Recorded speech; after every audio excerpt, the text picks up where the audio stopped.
मित्रों नमस्कार। भारत माता की जय, वंदे मातरम, जय श्री राम। मित्रों मैं दिलीप पांडे, स्वागत है आपका मेरे YouTube चैनल में। मित्रों पूरे देश के अंदर लगातार ऐसा लग रहा है जैसे हिंदूवादियों को या जो सनातन के लिए काम करने वाली शक्तियां हैं उनके ऊपर कोई वज्रपात सा हो गया है। काजल हिंदुस्तानी को बार बार परेशान किया जाता है और वो खुद भी लिख चुकी हैं कि कई बार उनको पुलिस वालों से भिड़ना पड़ता है हिंदू समाज के कार्यों के लिए। गौतम खट्टर को गिरफ्तार कर लिया गया, आप जानते हैं, उनके भाई समेत उनको गिरफ्तार कर लिया गया। अब एक बड़ा समाचार ये आ रहा है कि सलीम वास्तिक जो कि एक्स मुस्लिम हैं उनको भी गिरफ्तार कर लिया गया। कल जब अचानक ये समाचार आया, ये फ़ोटो वायरल हुई हर जगह पर, तो सब लोग हैरान रह गए। सबको एक बहुत बड़ा झटका लगा, शॉक लगा, क्योंकि खबर ये सामने आई कि दरअसल सलीम वास्तिक के बारे में दैनिक भास्कर अखबार में और तमाम अखबारों में ये लिखा गया, जो रिपोर्ट्स आई। और जाहिर सी बात है कि जो भी अखबार रिपोर्ट लिखते हैं वो क्राइम के मामलों में रिपोर्ट वही लिखते हैं जो पुलिस उनको बताती है। और अधिक से अधिक ये होता है कि अगर उनको निर्देश आता है ऊपर लेवल से संपादक का कि इस पर सवाल खड़े करो, तो वो पुलिस की थ्योरी पर सवाल खड़े कर सकते हैं।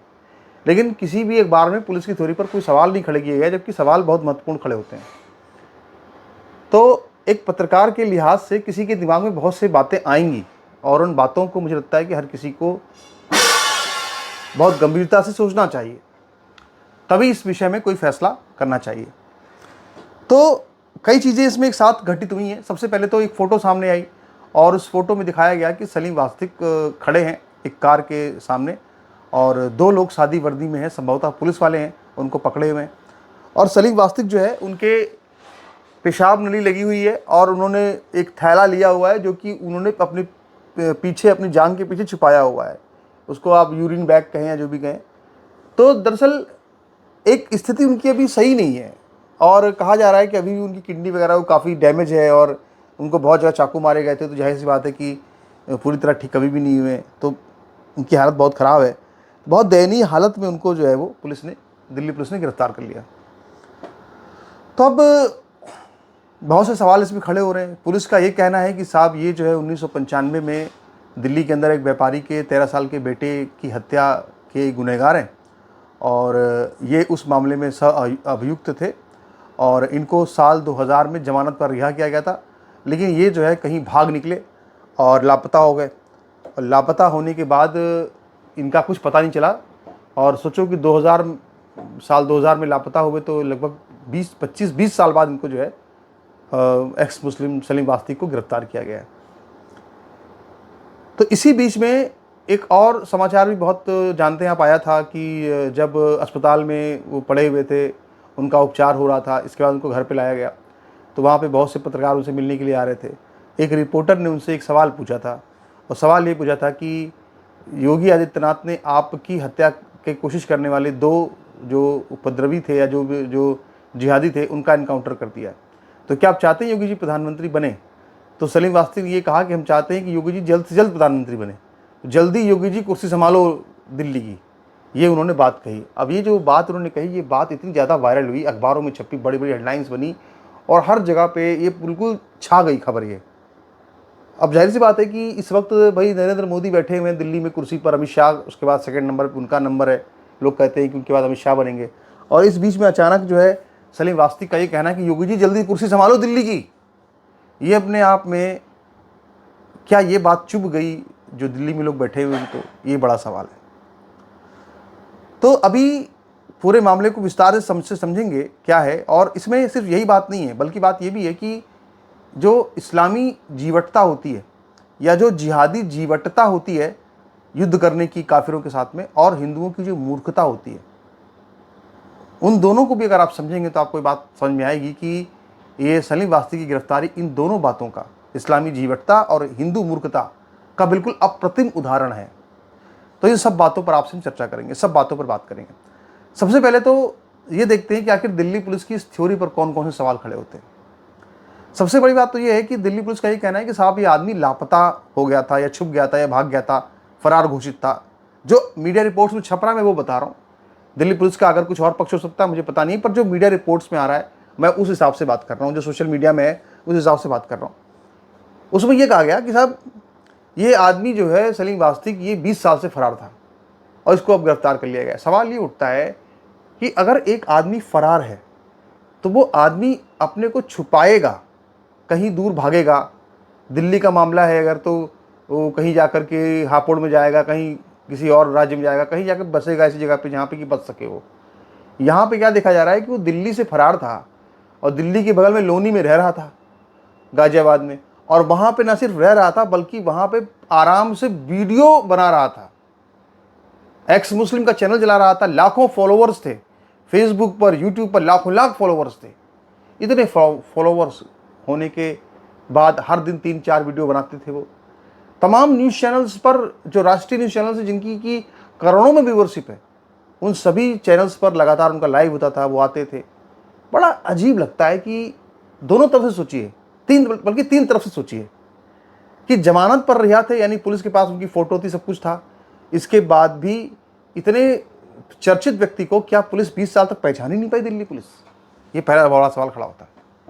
दूसरा बड़ा सवाल ये खड़ा होता है कि आखिर कोई आदमी जो कि भागा हुआ है, फरार है, क्या वो अपने वीडियो बनाएगा यूट्यूब के ऊपर?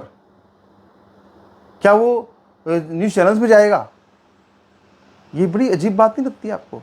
दूसरी बड़ी बात ये है। तीसरी बड़ी बात यह है कि आप जरा इस बात पर विचार कीजिए और सोचिए कि जो भी पीड़ित परिवार रहा होगा, मान लीजिए कि इन्होंने अपराध किया था, किसी बच्चे को मारा था, तो जो पीड़ित परिवार था, क्या उस पीड़ित परिवार ने भी नहीं देखा इनको किसी टीवी न्यूज़ चैनल पर बात करते हुए, ये तो वही व्यक्ति जिसने हत्या की थी? 3 बड़े सवाल ये खड़े होते हैं। चौथा बड़ा सवाल ये खड़ा होता है कि आखिर ये जो सलीम वास्तिक का मामला है, इसमें क्या ऐसा तो नहीं कहीं कि ये इसको फ़ोन आखिर आया कहाँ से? यानी अचानक 20 साल बाद जो है वो नींद कैसे टूटी कि भाई ये तो आदमी फरार है? क्या ऊपर से कोई आदेश हुआ, या इतनी पुरानी फाइल पर जो धूल थी पड़ी हुई थी, वो धूल आखिर किसने हटाई? किसने आदेश दिया कि भाई गिरफ्तार करो? क्या ऊपर से कोई आदेश आया क्या? पांचवा बड़ा सवाल ये उठता है कि क्या इस सलीम वास्तिक की गिरफ्तारी एक संदेश है सभी सोशल मीडिया इन्फ्लुएंसर्स के लिए कि वो योगी जी की प्रधानमंत्री की दावेदारी पर या उम्मीदवारी पर इस तरह की कोई बात ना करें जिससे कि दिल्ली में बैठे लोगों के हितों पर कोई ठेस पहुंचे? इस तरह का भी सवाल खड़ा होता है। तो ये तो पूरा एक जो थ्योरी है, बिल्कुल समझ में नहीं आ रही है क्या है दिल्ली पुलिस की। आगे और उस पर चर्चा करेंगे, खुलासे होंगे तो बात सामने आएगी। लेकिन एक और बड़ी महत्वपूर्ण बात है, वो ये है कि इस्लामी जो जिहादी जीवटता होती है वो कितनी ज़बरदस्त होती है, जरा सोचिए एक बार। और हिंदुओं की जो मूर्खता है वो कितनी गजब है, उसको भी जरा देखिए एक बार। आप ये समझिए कि सबसे पहले तो सलीम वास्तिक के ऊपर जिस तरह का हमला किया गया, 2 मर्द मुजाहिदों ने जिस तरह से उनके ऊपर ताबड़तोड़ वार किए भयंकर, और इसके बाद भी वो जीवित बच गए। तो ये जो उनका जीवित बचना है, जो मरा हुआ सलीम वास्तिक ज़्यादा खतरनाक शायद नहीं होगा इनके लिए, क्योंकि तब डर पैदा कर देते अपना। लेकिन जिसको मारने की कोशिश हुई, इसके बाद भी वो इस तरह मारने की कोशिश हुई, गला काट दिया गया, तब भी वो व्यक्ति जिंदा बच गया। तो जिंदा सलीम वास्तिक जो था वो जिहादियों की आंखों में बहुत चुभ रहा था। और ऐसे जिहादी जो कि 1500 सालों की क्रूरता को अपने में समेटे हुए लोग हैं, जो कि समझते हैं कि जिहादी अहंकार से बड़ा कुछ नहीं होता है और हम तो मर्द मुजाहिद हैं, ये कर देंगे वो कर देंगे। 2 लोगों ने वार किया, वो फिर भी बच गए, जिंदा रह गए। ये कहीं ना कहीं ये बात जो है वो जिहादी अहंकार को बहुत बड़ी ठेस पहुंचाती है। दूसरी बड़ी बात यह है कि आप देखिए किस तरह से इस पूरे घटनाक्रम के बाद में जो एनकाउंटर हुआ, उस एनकाउंटर से भी जिहाद को झटका लगा कि भाई वो तो सलीम वास्तिक जिंदा बच गए और दोनों मर गए जो मर्द मुजाहिद आए थे। तीसरी बड़ी बात यह है कि सलीम वास्तिक तो नहीं थे शामिल, क्योंकि वो तो बीमार थे, लेकिन एक एक्स मुस्लिम की यात्रा निकाली गई पूरे देश के अंदर।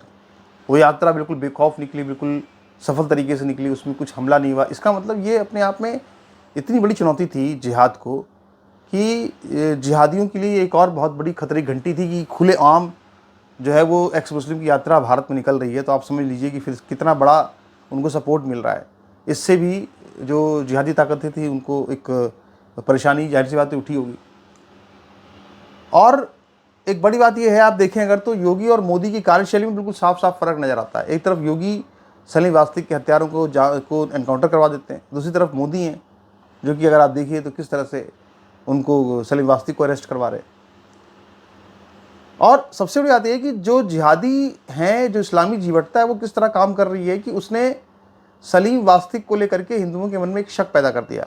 आप जानते हैं सलीम वास्तिक कोई काम तो नहीं करते, वो तो जिहाद के खिलाफ ही प्रचार करते थे, तो उनको सारे हिंदू चंदा दिया करते थे, एक्स मुस्लिम उनको चंदा मिलता था। तो अब उनका पूरा इलाज चंदे पर हुआ। अब क्या होगा कि उनको चंदा भी नहीं मिलेगा, क्योंकि लोग कहेंगे साहब ये तो हिंदुओं की का हत्यारा है, ऐसा लोग बोलेंगे। तो सलीम वास्तिक पर आर्थिक चोट भी कर दी जिहादियों ने। सबसे बड़ी बात यह है कि इसमें हिंदुओं की मूर्खता जो है अप्रतिम रूप से दिखाई दे रही है। बहुत से ऐसे सरकारी टाइप के जो प्रचारक हैं सोशल मीडिया पर, वो लोग ये बता रहे हैं कि सलीम वास्तिक ने तो बड़ा ही मतलब गलत काम किया और उसने ये किया वो किया। उनको कोई इस पर अन्वेषण नहीं करना है, कोई सवाल खड़े नहीं करने थ्योरी के ऊपर। थ्योरी जैसी वो जान ही रहे हैं। 20 साल तक कोई आदमी फरार रहा और यूट्यूब पे वीडियो बनाता रहा। अजीब बड़ी अजीब विचित्र बात है। विचित्र देश है मेरा, वो तो हम देख ही रहे।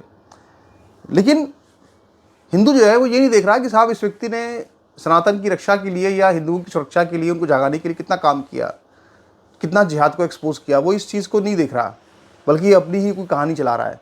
तो यहाँ पे हिंदुओं की मूर्खता का भी एक अप्रतिम उदाहरण यहाँ पे नजर आता है।